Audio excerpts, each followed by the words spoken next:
Hi friends, అందరూ ఎలా ఉన్నారండి? మేమైతే బాగున్నాం. మీరు కూడా బాగుండాలని కోరుకుంటున్నాను. ముందుగా ఈ సంవత్సరం టెట్ డిఎస్సి రాస్తున్న వాళ్ళందరికీ ఆల్ ద బెస్ట్ అండి. అందరూ ఎగ్జామ్ బాగా రాయాలి, మంచి మార్క్స్ రావాలి, జాబ్ కూడా రావాలండి. మనకి ఇప్పుడు 6వ తేదీ నుంచి టెట్ అనేది స్టార్ట్ అవుతున్నట్టుంది. 6, 7, 8, 9, 10 అనుకుంటా డేట్స్ అనేవి రావడం జరిగింది. అందరూ బాగా చదువుకోండి. ఈరోజు టాపిక్ ఏంటంటే సైకాలజీ అండి. సైకాలజీకి సంబంధించి బిట్స్ చెప్పడం జరిగింది. నిన్నేమో సోషల్ కంటెంట్ పెట్టాను, ఈరోజేమో సైకాలజీ చెప్పడం జరుగుతుంది. రేపు మళ్ళీ సోషల్ కంటెంట్ చెప్తానండి. అలాగే ఈ బిట్స్ అయ్యే వరకు వేరే సబ్జెక్ట్ అనేది మధ్యలో తేవడం జరగదు. ఇవి అయ్యాక అవి చెప్తానండి. చాలా ఇంపార్టెంట్ బిట్స్. వీడియో మాత్రం స్కిప్ చేయకుండా చూడండి. చాలా ఇంపార్టెంట్ బిట్స్ అండి ఇవి. ఒకవేళ మా వీడియో కానీ నచ్చితే లైక్ చేయండి, షేర్ చేయండి, సబ్స్క్రైబ్ చేయండి ఫ్రెండ్స్. చాలా ఇంపార్టెంట్ బిట్స్ ఇవి. అలాగే మీకు మంచి టైం టేబుల్ తీసుకొని బాగా చదువుకోండి. టైం టేబుల్ అనేది మంచి మీకు తెలిసిన వాళ్ళు ఉంటారు కదండి, అంటే బాగా చదువుకున్న వాళ్ళు, టీచర్స్ కానీ ఎవరైనా బాగా ఎడ్యుకేషన్ పర్సన్ వాళ్ళు, వాళ్ళ దగ్గరికి వెళ్ళి టైం టేబుల్ ఎలా సెట్ చేసుకోవాలనేది వాళ్ళు అడగండి, వాళ్ళు చెప్తారు. ఓకే అండి, ఇప్పుడు మనం బిట్స్లోకి వెళ్దాము. ఫస్ట్ బిట్ చూసుకుంటే, పిల్లల వికాసంలో అన్వేషణ దశగా పేర్కొనే దశ ఏంటి? పిల్లల వికాసంలోని అన్వేషణ దశగా పేర్కొనే దశ ఏదంటే ఆప్షన్ 2 అండి, పూర్వ బాల్య దశ. పూర్వ బాల్య దశ అనేది అన్వేషణ దశగా పేర్కొనే దశ అండి మనకి ఇక్కడ. నెక్స్ట్ బిట్ చూసుకుంటే, పరీక్షలో ఇచ్చిన 2 ప్రశ్నలలో విద్యార్థికి రెండింటికి సమాధానాలు తెలుసు, కానీ ఏదో ఒకటే రాయాలి. ఈ స్థితిలో విద్యార్థి ఎదుర్కొనే సంఘర్షణ అండి.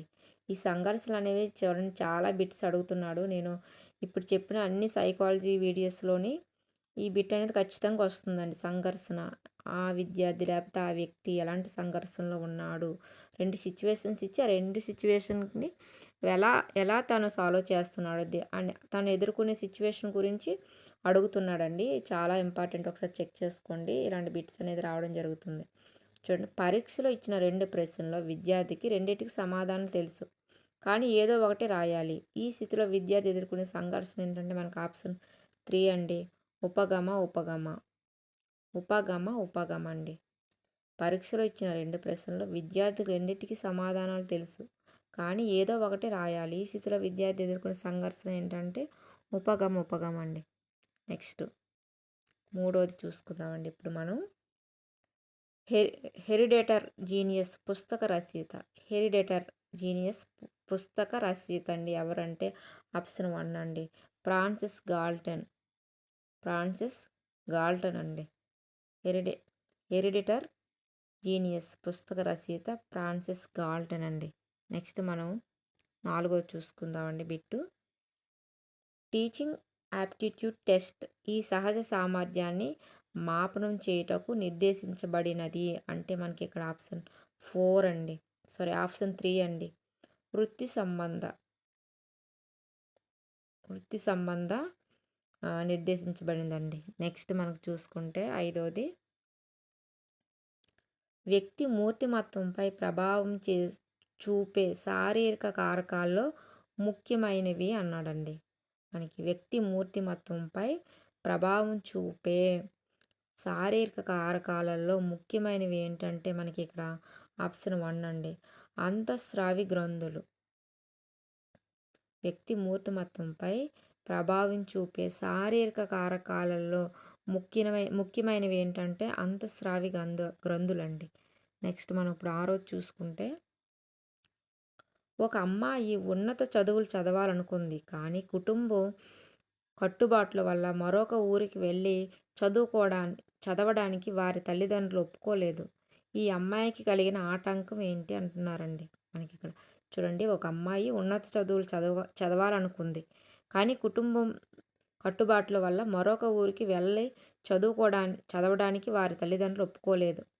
ఈ అమ్మాయికి కలిగిన ఆటంకం ఏంటని అడుగుతున్నారండి మనకి ఇక్కడ ఆప్షన్ 4 అండి, సాంఘిక పరిసర సంబంధ ఆటంకం. సాంఘిక పరిసర సంబంధ ఆటంకం అండి. నెక్స్ట్ 7వది మనం చూసుకుంటే, ఒక విద్యార్థి శారీరక వయస్సు 8 సంవత్సరాలు, మానసిక వయస్సు 10 సంవత్సరాలు అయినా అతని ప్రజ్ఞాలబ్ధి అంటాడు. ఒక విద్యార్థి శారీరక వయసు 8 సంవత్సరాలు, మానసిక వయసు 10 సంవత్సరాలు. అయినా అతని ప్రజ్ఞాలబ్ధి ఏంటి? అతని యొక్క ప్రజ్ఞాలబ్ధి ఏంటంటే మనకి ఇక్కడ ఆప్షన్ 2 అండి. 125 125 ప్రజ్ఞాలబ్ధి అండి అది.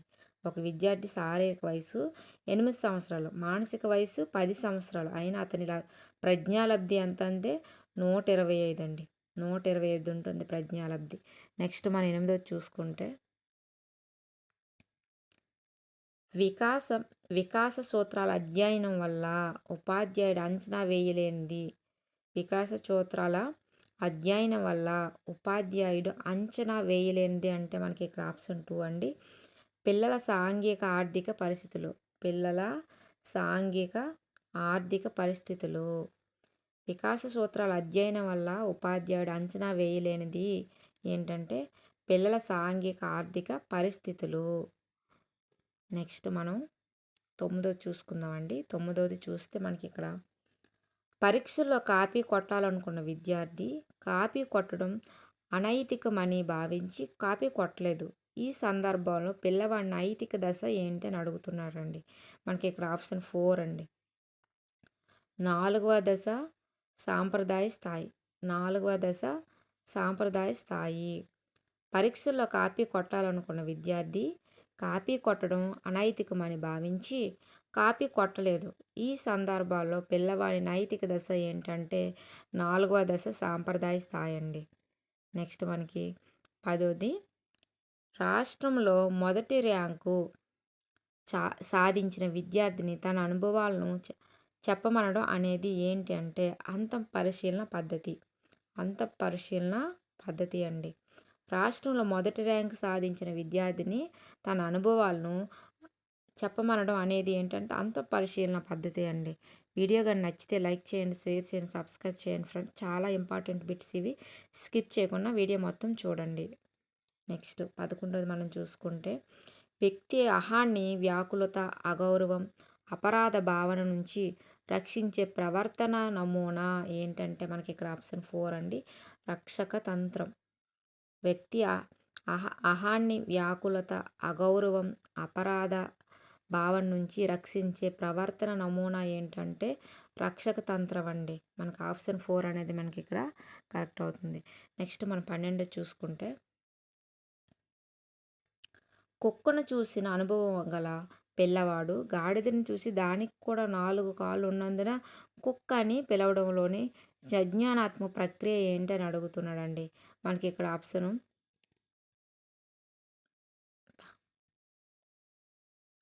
3 అండి. మనకి ఇక్కడ ఆప్షన్ 3 అవుతుంది. మనకి సాంశీకరణం. కుక్కను చూసిన అనుభవం గల పిల్లవాడు గాడిదను చూసి దానికి కూడా 4 కాళ్ళు ఉన్నందున కుక్క అని పిలవడంలోని సంజ్ఞానాత్మక ప్రక్రియ ఏంటంటే సాంశీకరణ అండి. నెక్స్ట్ మనం 13 చూసుకుందాము. మాస్లో ప్రకారం సామాజిక అంతస్తు అనేది ఏంటంటే మనకు ఆప్షన్ 2 అండి. ఆత్మగౌరవ అవసరం. మాస్లో ప్రకారం సామాజిక అంతస్తు అనేది ఏంటంటే ఆత్మగౌరవ అవసరం. నెక్స్ట్ మనం చూసుకుంటే 14వదండి. మనకి అనిత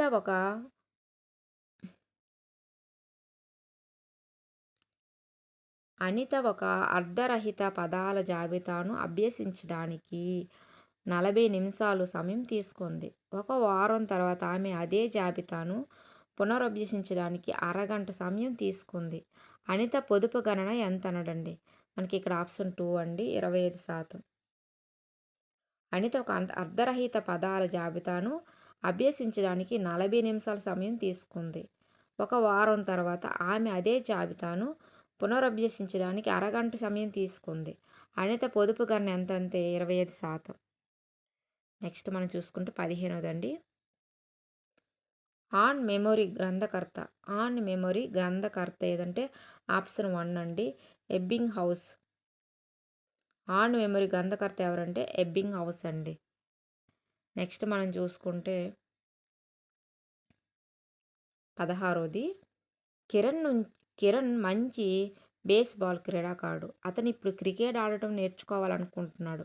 ఇక్కడ శిక్షణ బదలాయింపు రకం ఏంటి అంటే మనకి ఇక్కడ ఆప్షన్ 1 అండి, అనుకూల బదలాయింపు. కిరణ్ మంచి బేస్బాల్ క్రీడాకారుడు. అతను ఇప్పుడు క్రికెట్ ఆడటం నేర్చుకోవాలనుకుంటున్నాడు. ఇక్కడ శిక్షణ బదలాయింపు రకం ఏంటంటే అనుకూల బదలాయింపు అండి. ఆప్షన్ 1 అనేది మనకి ఇక్కడ కరెక్ట్ అవుతుంది.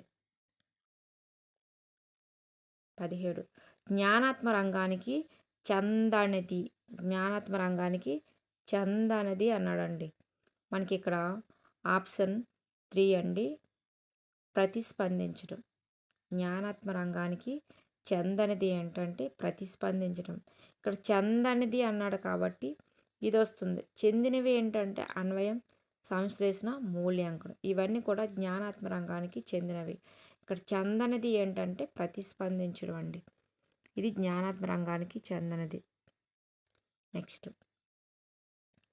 రవి గణితానికి చెందిన ఒక ప్రాజెక్టు పని చేస్తున్నాడు. ఉపాధ్యాయుడు రవిని గమనిస్తూ ప్రతి 10 నిమిషాలకు ఒకసారి ప్రోత్సహిస్తూ ప్రాజెక్టు పూర్తి చేసేలా చేశాడు. ఇక్కడ ఉపాధ్యాయుడు ఉపయోగించిన పునర్బలం రకం ఏంటి? చూడండి, రవి గణితానికి చెందిన ఒక ప్రాజెక్టు పని చేస్తున్నాడు. ఉపాధ్యాయుడు రవిని గమనిస్తూ ప్రతి 10 నిమిషాలకు ఒకసారి ప్రోత్సహిస్తూ ప్రాజెక్టు పూర్తి చేసేలా చేశాడు. ఇక్కడ ఉపాధ్యాయుడు ఉపయోగించిన పునర్బలం రకం ఏంటని అడుగుతున్నాడండి. మనకి ఇక్కడ ఆప్షన్ 2 అండి, స్థిరకాల వ్యవధిలో పునర్బలనం. స్థిరకాల వ్యవధిలో పునర్బలం ఆప్షన్ 2 అనేది మనకి కరెక్ట్ అవుతుంది. 19 మనం చూసుకుంటే పావులో ప్రయోగంలో ఆహారం అనేది ఆప్షన్ 2 అండి, నిర్బంధిత ఉద్దీపన. పావులో ప్రయోగంలో ఆహారం అనేది ఏంటంటే నిర్బంధిత ఉద్దీపన. నెక్స్ట్, క్రింది వారిలో గెస్టాల్ట్ వాదం కానిది అండి. మనకి ఇక్కడ ఆప్షన్ 2 అండి, సుల్తానా. ఏంటండి? సుల్తానా. ఆప్షన్ 2 అనేది మనకి ఇక్కడ కరెక్ట్ అవుతుంది. నెక్స్ట్ మనకి 21, కార్యసాధక నిబంధన గురించి సరికాని ప్రవచనం. కార్యసాధక నిబంధన గురించి సరికాని ప్రవచనం అండి. మనకి ఇక్కడ ఆప్షన్ 2 అండి, మొత్తాల నుండి భాగాలకు అనే సూత్రాన్ని పాటిస్తుంది. కార్యసాధక నిబంధన గురించి సరికాని ప్రవచనం ఏంటంటే మొత్తాల నుండి భాగాలకు అనేక సూత్రాన్ని పాటిస్తుంది. సరికానిది అన్నారండి, సరికాని ప్రవచనం. ఇక్కడ మిగతావన్నీ సరైనవి. 1, దీన్ని 6 రకం అభ్యాసం అంటారు. అభ్యాసుడు క్రియాత్మక పాత్ర పోషిస్తాడు. ప్రతిస్పందనకు ఫలితానికి మధ్య నిబంధన జరుగుతుంది. నెక్స్ట్ మనకి 22 అండి, ఆదర్శాల సిద్ధాంతం ప్రతిపాదించిన వారు ఎవరు అన్నారండి. ఆదర్శాల సిద్ధాంతం ప్రతిపాదించిన వాళ్ళు ఎవరు అంటే మనకి ఇక్కడ ఆప్షన్ 3 అండి, డబ్ల్యూసి బాగ్లే అండి. ఆదర్శాల సిద్ధాంతం ప్రతిపాదించిన వారు డబ్ల్యూసి బాగ్లే. నెక్స్ట్ మనకు చూసుకుంటే 23 అండి. 23వది మనం ఇప్పుడు చూసుకుంటే డిస్గ్రాఫియా దీనికి సంబంధించినది అంటే మనకు ఆప్షన్ 3 అండి, లేఖన లోపానికి సంబంధించింది డిస్గ్రాఫియా అండి.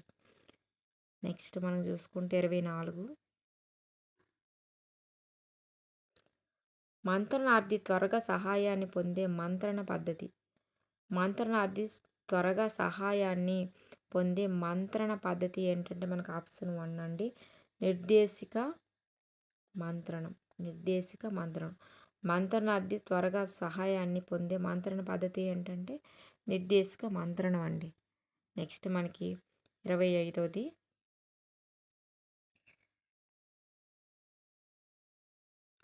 హెర్బర్ట్ సోపానాలు సరైన క్రమం రాయండి. హెర్బర్ట్ సోపానాల సరైన క్రమం అన్నాడండి. మనకు ఆప్షన్ 1 కరెక్ట్ అండి. ఇవన్నీ కూడా సరైన ABCDEF. ఫస్ట్ సోపానం అంటే సన్నాహం, రెండవది సమర్పణ, మూడవది అంటే సంస్కర్గం, సాధారణీకరణం, అన్వయం, పునర్విమర్శ. ఇవన్నీ కూడా హెర్బర్ట్ సోపానముల సరైన క్రమం అండి ఇవి. నెక్స్ట్ మనం చూసుకుంటే 26ది బోధన అభ్యాసం సామగ్రి ప్రయోజనాలకు సంబంధించి సరికాని ప్రవచనం అన్నారండి. మనకు ఆప్షన్ 4 అండి. సరళ భావనలు సంక్లిష్టమవుతాయి అనేది బోధన అభ్యాస సామగ్రి ప్రయోజనాలకు సంబంధించి సరికాని ప్రవచనం అండి. మిగతావన్నీ కూడా సరైనవే, ఇదొకటి సరికాదు. పునర్బలన కారకాలుగా పనిచేస్తాయి, ప్రత్యక్ష అనుభవాలకు ప్రత్యామ్నాయాలుగా పనికి వస్తాయి, విద్యార్థుల అవధానాన్ని నిలిపి ఉంచుతాయి. ఇవన్నీ కూడా బోధనాభ్యాస సామగ్రి ప్రయోజనాలకు సంబంధించినవి. ఇదొకటి మాత్రం సంబంధించింది కాదండి. నెక్స్ట్ మనకు 27 చూసుకుంటే పోషకాహారం పొందే హక్కు బాలల హక్కుల్లో ఈ వర్గానికి చెందినది అన్నారు. మనకి ఇక్కడ ఆప్షన్ 2 అండి. జీవించే హక్కు. పోషకాహారం పొందే హక్కు బాలల హక్కుల్లో ఈ వర్గానికి చెందినది అంటే జీవించే హక్కుకు చెందినదండి. నెక్స్ట్ మనం చూసుకుంటే 28 అండి.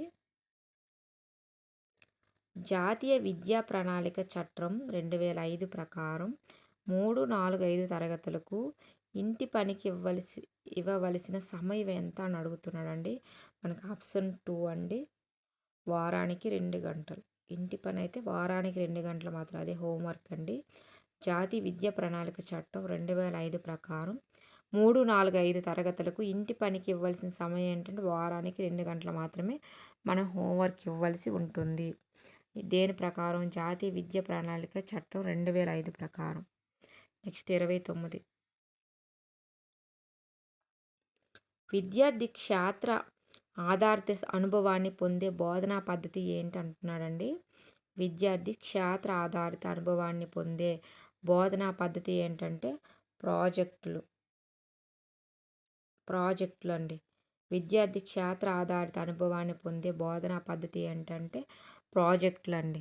ఆప్షన్ 1 అనేది మనకి ఇక్కడ కరెక్ట్ అవుతుంది. నెక్స్ట్ మనం చూసుకుంటే లాస్ట్ బిట్ అండి, 30ది. ఈ సమూహంలో సభ్యులు ఒకరికొకరు దూరంగా ఉంటూ ఎప్పుడు కలుసుకోకపోయినా వారి ఆలోచనల విలువలు ఒకేలా ఉంటాయి. చూడండి, ఈ సమూహంలో సభ్యులు ఒకరికొకరు దూరంగా ఉంటూ ఎప్పుడు కలుసుకోకపోయినా వారి ఆలోచనల విలువలు ఒకేలా ఉంటాయంటే మనకు అది దేని కింద వస్తుందంటే ఆప్షన్ 4 అండి. అదృశ్య సమూహంలో సభ్యులు ఒకరికొకరు దూరంగా ఉంటూ ఎప్పుడూ కలుసుకోకపోయినా వారి ఆలోచనల విలువలు ఒకేలా ఉంటాయండి. ఇవి బిట్స్ అండి, సైకాలజీకి సంబంధించి బిట్స్. చాలా ఇంపార్టెంట్ బిట్స్ అండి ఇవి. టెట్లో కానీ డిఎస్సిలో కానీ మనకు రావడం జరుగుతుంది.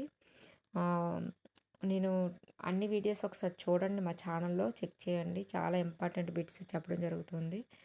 మీకు నచ్చితే కానీ మా వీడియో కానీ నచ్చితే లైక్ చేయండి, షేర్ చేయండి, సబ్స్క్రైబ్ చేయండి ఫ్రెండ్స్. చాలా ఇంపార్టెంట్ బిట్స్ అండి ఇవి. ఓకే అండి, మరొక వీడియోతో మళ్ళీ కలుసుకుందాం. థ్యాంక్ యూ అండి. థ్యాంక్ యూ సో మచ్ అండి.